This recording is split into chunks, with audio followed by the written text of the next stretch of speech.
मुसलमान कबाब खाने बंद कर दें, भट्टियां बंद कर दें, तंदूर बंद कर दें, तो शायद कोयला कुछ बच सकता है।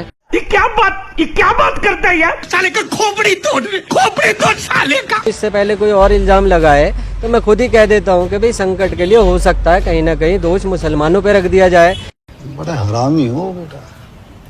कबाब से कोयले का क्या संबंध है? भाई सिकाई तो कोयले पे ही होती है ना कबाबों की, तो बिजली की खपत के लिए भी हो सकता है कहीं ना कहीं मुसलमान जिम्मेदार हो कि भाई कोयला भी जला रहे हो तुम और पंखा भी चला रहे हो। तौबा तौबा तौबा, थारा मूड खराब कर दिया।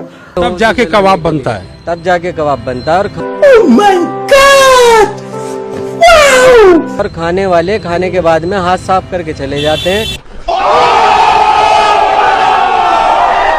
वो कोयला पैदा भी कर सकते हैं। आप चांस तो दीजिए मुसलमानों को कुछ पैदा करने का। कौन है ये लोग, कहाँ से आते हैं?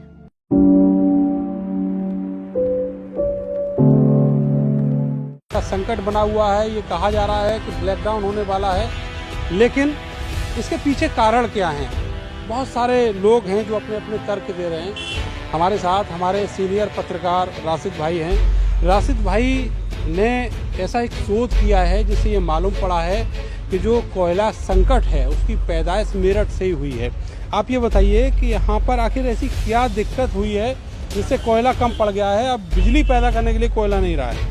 देखिए दिक्कतें तो बहुत सारी हैं। अब जब कोयले जो भी चीज़ महंगी होती है या शहर से गायब होने वाली होती है उसका कहीं ना कहीं पहले स्टॉक कर लिया जाता है। यहाँ मेरठ में क्या वजह है? मेरठ की वजह तो भाई सीधे तौर पे अगर देखी जाए तो कोयला जो है मुसलमान कबाब खाने बंद कर दें, भट्टियां बंद कर दें, तंदूर बंद कर दें, तो शायद कोयला कुछ बच सकता है। आप तो अभी कोयला संकट के लिए मुसलमानों को जिम्मेदार ठहरा रहे हैं? नहीं, मैं सरकार को सीधे तौर पे कहूँगा, मुसलमान तो जब कुछ नहीं मिलता है तो मुसलमान आगे हो जाता है। तो मैं खुद ही आगे कह रहा हूँ, इससे पहले कोई और इल्ज़ाम लगाए तो मैं खुद ही कह देता हूँ कि भाई संकट के लिए हो सकता है कहीं ना कहीं दोष मुसलमानों पे रख दिया जाए कि जी कबाब खाने बंद कर दो। और आप जो ये कबाब से कोयले का क्या संबंध है? भाई सिकाई तो कोयले पे ही होती है ना कबाबों की। अब यूँ तो संबंध पंखे का भी है, क्योंकि पंखा नहीं चलेगा तो कोयला कैसे चलेगा।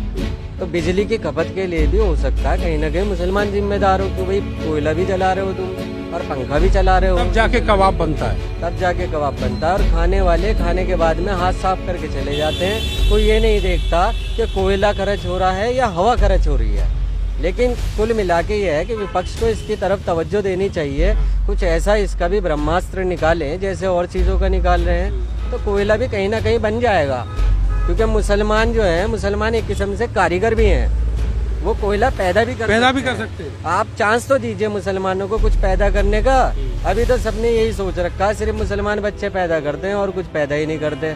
तो बहुत चीजें पैदा कर सकते हैं, सरकार को चाहिए कि मुसलमानों को आगे करें। बहुत बहुत शुक्रिया राशिद भाई ने इतना बढ़िया तर्क दिया है कि जो बिजली संकट है वो देश का मुसलमान खत्म कर सकता है।